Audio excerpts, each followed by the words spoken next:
Senhor Jesus. Tudo bem com vocês? Tudo na paz, tudo na bênção, né? Então, que bom. Fico feliz que você está bem. Estamos aqui, a igreja continua orando por cada vida, por cada família, os pastores, nós como igreja. Temos orado, temos buscado, temos jejuado, estamos em campanha de jejum e oração. E isso é muito bom, né? Porque quando a gente ora, quando a igreja ora, o Senhor, Ele ouve a nossa oração, Ele ouve o nosso clamor, né? A Bíblia diz que nós devemos pedir, Ele vai abrir a porta, né? Nós devemos procurar e nós vamos achar. Então, busca o Senhor com todo o seu coração e certamente Ele vai falar com você, amém? Hoje eu vou trazer uma mensagem que eu já até compartilhei essa mensagem, algumas pessoas podem ter visto essa mensagem no meu Instagram. E eu estava caminhando de manhã, costumei agora sair cedinho para fazer uma caminhada e olhando aquela rota ali, daqui da Lagoa do Amanda 2, eu comecei a lembrar de uma passagem bíblica que está lá em Lucas, capítulo de número 24, a partir do verso 13 ao verso 35. Aqui conta a história de dois discípulos que estavam indo na direção de Emaús. Emaús era uma cidade que ficava a cerca ali de 11 quilômetros de Jerusalém. Para que a gente possa entender, Jesus, antes da sua morte, no decorrer do seu ministério, ele sempre falou de um reino celestial, de um reino onde que ele ia estar conosco, mas seria lá no céu, onde que ele vai enxugar toda lágrima, onde que ele vai curar toda dor. Jesus ele sempre pregou esse reino. Só que esses discípulos, eles esperavam algo diferente. Eles esperavam uma liberdade física. Por quê? Porque Israel naquela época era escravizado por Roma. Então esses discípulos, eles não esperavam que Jesus viesse a morrer. Então quando Jesus morre, eles não lembraram desse reino. Não lembravam das palavras de Jesus sobre sua ressurreição. Eles não conseguiam assimilar isso. Eles só pensavam, focavam nos problemas e nas dificuldades em relação a tudo isso que aconteceu. Então eles decidiram uma coisa: nós não vamos permanecer em Jerusalém. A gente vai seguir o nosso caminho, a gente vai seguir a nossa direção, a nossa rota. E a mensagem de hoje é: siga o caminho certo. Não desvie para uma nova rota.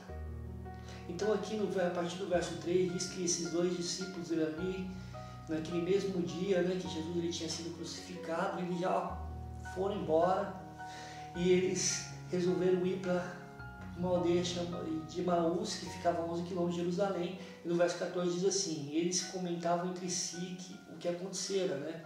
Então eles ficaram comentando sobre a morte de Cristo, sobre tudo isso, e estavam lamentando ali tudo isso. E no verso 15 diz que de repente Jesus se juntou-se a eles e continuou caminhando do lado deles. Mas os olhos deles estavam impossibilitados. Faça assim comigo, ó. Impossibilitados. Quer fazer de novo? Impossibilitados. Eles não conseguiam ver. Jesus estava do lado deles. Jesus estava caminhando com eles, mas eles não conseguiam enxergar. O que eu quero trazer para você nessa noite é que Jesus está com você. Talvez nós resolvemos caminhar por um caminho diferente. Fugimos daquilo que Deus ele nos chamou, dos planos e da obra que Ele nos chamou. Mas mesmo que isso aconteça, olha que interessante, Jesus foi até o encontro deles. Jesus foi até o caminho de Emaús, caminhou do lado deles, conversou com eles. Olha aqui no verso 17. E o que é que vão aí discutir pelo caminho? Perguntou-lhes. Jesus perguntou para eles: o que vocês estão discutindo pelo caminho? E eles pararam de caminhar e eles estavam tristes. Jesus perguntou: o que está acontecendo com vocês? E eles, no momento, eles pararam de caminhar. E eles estavam com seus semblantes tristes. E um deles, Cleopas, ele respondeu o seguinte: olha só, deve ser a única pessoa em toda a cidade de Jerusalém que não sabe das terríveis coisas que ali sucederam nesses últimos dias. Deve ser a única pessoa que não sabe das terríveis coisas que sucederam nos últimos dias. Algumas pessoas têm me perguntado sobre isso. Fala, Neto, você não está se preocupado com essa situação? Olha tantas pessoas que estão morrendo, tantas pessoas que estão sofrendo, famílias que perderam seus entes queridos. E a minha resposta é, sim, tenho orado por essas famílias, mas o segredo é, eu não posso ir por outros caminhos. Eu não posso resolver pegar um outro caminho por causa dessas coisas que estão acontecendo. Eu tenho que seguir adiante. E o segredo é, siga adiante. Não desista, não vá por outros caminhos. E Jesus, ele pergunta para eles. E olha o verso 19, que coisas? Perguntou Jesus. E eles retorquiram, né? Continuaram debatendo com Jesus. O que aconteceu a Jesus de Nazaré, o profeta de Deus, quem fez milagres poderosos. Então eles conheciam que era Jesus.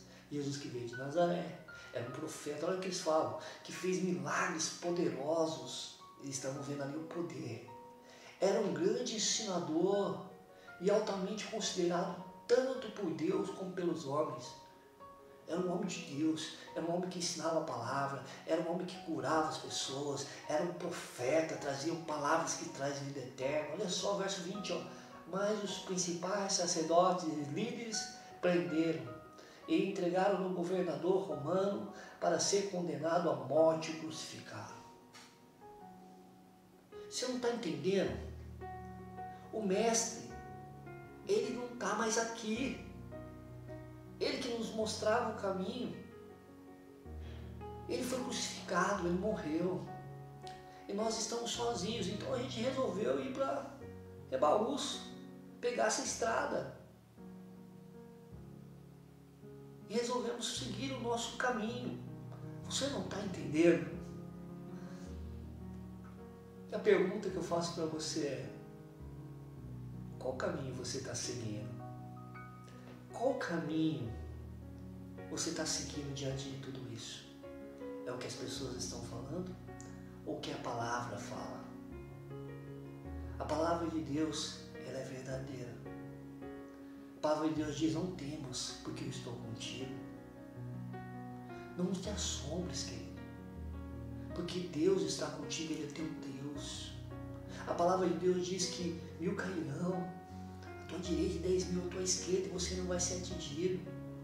A palavra de Deus diz que nós somos mais que vencedores.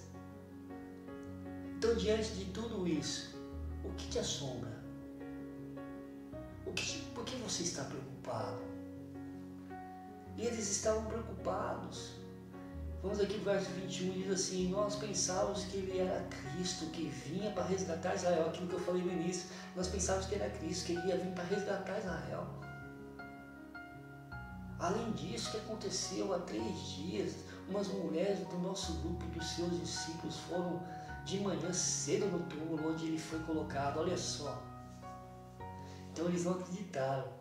E regressaram com a notícia de que seu corpo desaparecera e de que tinha visto lá uns anjos que lhe disseram que Jesus se encontrava vivo. Olha o que eles falaram. Então eles vieram, Jesus ele já tinha ressuscitado, já tinha passado 3 dias. E essas mulheres, né, contaram para eles. Elas contaram, olha, o anjo falou que Cristo ressuscitou. Mesmo assim, eles não acreditaram. Eles estavam tão abalados com a situação que eles só viram a dificuldade, o problema, as adversidades. Eles não viram aquilo que Deus falou com eles, aquilo que Jesus ensinava. Aquelas mulheres do nosso grupo. E alguns homens foram a correr e ver o que ele teria passado e não há dúvida de que o corpo de Jesus desapareceu, tal como as mulheres contaram. Então eles sabiam da notícia, mas eles não acreditaram. Olha só, então Jesus diz: vocês não estão a ser sensatos. É assim tão difícil crer em tudo que os profetas escreveram nas Escrituras? É tão difícil acreditar? É tão difícil crer? E essa pergunta eu fiz para mim mesmo antes dessa mensagem. Neto, é tão difícil crer que eu sou com você? É tão difícil acreditar que eu estou com você por onde quer que andares? Se você vai passar pelo fogo, você não vai se queimar. Se você passar por cima das águas, você não vai se afogar, porque eu vou te segurar. Neto, você não está entendendo. Eu sou com você. É difícil você acreditar nisso? Essa é a pergunta que eu fiz para mim. É difícil? Olha só, 28 diz assim: entretanto, aproximando-se da localidade para onde iam, Jesus parecia querer prosseguir no caminho, mas pediram-lhe que ficasse com eles, porque estava a fazer tarde, e a ele acedeu. Quando se sentaram para comer, ele pediu a bênção de Deus sobre o alimento, e pegando num pequeno pão, partiu e distribuiu a eles. Então Jesus ceou com eles ali. Olha só, foi então que de repente os seus olhos abriram. Faz assim comigo: os seus olhos abriram. E de repente os seus olhos abriram. E eles reconheceram, e naquele preciso momento ele desapareceu. Naquele preciso momento ele desapareceu. Porque o propósito de Deus já estava se cumprindo na vida daqueles dois discípulos. Os olhos deles se abriram. Abra os olhos do seu coração. Abra os olhos do seu coração. Os olhos se abriram. Verso 32, eles começaram, pois, a lembrar de como seus corações tinham animado, enquanto eles falavam, explicando as Escrituras pela estrada fora. Eles começaram a lembrar, o coração deles começou a ficar cheio de esperança. E eles lembraram de tudo aquilo que Jesus estava falando com eles. Eles se levantaram nesse momento e voltaram a Jerusalém. Nesse momento eles se levantaram e foram para Jerusalém. Eles entenderam o propósito. Eu sempre faço uma pergunta e eu gostaria de fazer essa pergunta para você responder para você mesmo. Qual o propósito de Deus na sua vida? Qual é o propósito de Deus na sua vida? Propósito é diferente de objetivo. Muitos falam assim: meu propósito é fazer uma faculdade X, meu propósito é ganhar o salário tal, meu propósito é... Não, isso é objetivo. O propósito tem a ver lá com Gênesis. Sempre tenho lido esse versículo que Deus tem tocado no meu coração. Gênesis 1:26. Quando Deus ele criou todas as coisas, ele disse assim, estava lá a Trindade, e Deus falou assim: façamos o homem a nossa imagem e a nossa semelhança. Sabe qual é o propósito de Deus? O propósito de Deus é viver a plenitude dele na nossa vida. Façamos o homem a nossa imagem e a nossa semelhança. Esse é o propósito. Então, pergunte isso para Deus todos os dias. Deus, qual é o seu propósito na minha vida? E Deus ele vai responder para você. Relacionamento. Viver em plenitude. Ser segundo a sua imagem, a sua semelhança. Nós nazarenos falamos muito de santidade. Viver uma vida de santidade é relacionamento com Deus. Porque quando nós nos relacionamos com o Pai, não tem como a gente ficar, precisa ser santo, isso e aquilo. Naturalmente a gente vai ser, porque a gente vai se relacionar, caminhar com Ele. Deus, Ele te chama para um propósito. A Bíblia diz que eles se levantaram, eles encontraram os 11 discípulos e os companheiros, eles que estavam, né? E eles receberam essas palavras, eles contaram que eles viram o Senhor. E olha só o versículo 34, não há dúvida de que o Senhor ressuscitou, apareceu a Simão. E os dois de Emaús contaram como Jesus aparecera também quando seguiram pela estrada. E como tinham reconhecido quando partiu o pão. Quando tinham reconhecido que o Senhor estava com ele. Queridos, eu não sei como está o teu coração, como está a tua vida, diante de toda a situação de pandemia, de coronavírus.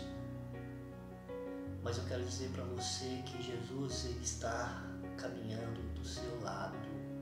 Não importa como você está agora. E eu não posso e não vou te julgar. Mas eu quero orar por você. Eu quero orar pela sua família. Eu quero orar para que Deus Ele te dê forças nesses momentos de turbulência, nesses momentos difíceis. Porque Jesus, mesmo que aqueles 2 discípulos tinham desistido, Jesus não desistiu deles. Mesmo que aqueles 2 discípulos eles pegaram um novo caminho, uma nova rota, Jesus foi lá atrás deles. Jesus começou a falar de tudo isso, das promessas do Nazareno. Queria ressuscitar, queria voltar, ia buscar a igreja. Jesus ali compartilhou com eles. E quando eles lembraram daquela palavra, o coração deles ficaram cheios. Eu quero orar para que Deus Ele venha preencher e encher o teu coração, a tua vida. E te dar sempre uma nova esperança. Eu gosto muito desse versículo que diz assim, quero trazer à memória aquilo que pode me dar esperança, o que pode te dar esperança. O nome dele é Jesus Cristo, aquele que foi na estrada de Emaús. É o mesmo que vai na sua direção nesse momento. Feche seus olhos. Pai, eu quero te agradecer pela tua igreja. Quero te agradecer, ó Pai, por todas as coisas, ó Pai, que o Senhor tem feito, por aquilo que o Senhor vai fazer. Quero te agradecer, ó Pai, porque o Senhor é o Deus que cuida de nós. Eu peço, Senhor, que o Senhor venha trazer, ó Pai, em cada coração essa esperança. Venha curar toda ferida, toda aquela pessoa que estiver angustiada nesse momento, ó Pai, traga paz. Porque o Senhor está presente. Quando nós perdemos a esperança, o Senhor se faz presente. O Senhor é o Deus que é presente. A palavra de Deus diz que o Senhor é um Deus de perto e o Senhor é um Deus de longe. O Senhor é o Deus que está presente. O Senhor é o Deus onisciente, onipresente, onipotente. O Senhor é Deus. E cremos, Jesus, que o Senhor jamais nos abandona. O Senhor jamais nos deixa. O Senhor jamais nos deixa seguir caminhos tortuosos, porque o Senhor vai no encontro nesta noite para dizer, eu estou com você. Não desanime. Não desanime, igreja. Deus está com você, Ele está dizendo através da palavra dEle. Portanto, enche o seu coração de esperança. Enche o seu coração de paz. Saiba que Deus é com você. Em qualquer situação, Ele se faz presente com você. Esse é o nosso Senhor. Assim oramos, agradecemos em nome de Jesus. E que o amor de Deus Pai, a graça do nosso Senhor Salvador Jesus Cristo e as doces consolações do Espírito Santo de Deus seja sobre a tua vida, sua família, sobre os teus sonhos e, mais importante, sobre o propósito de Deus na sua vida. Em nome de Jesus. Amém. Que Deus te abençoe, queridos.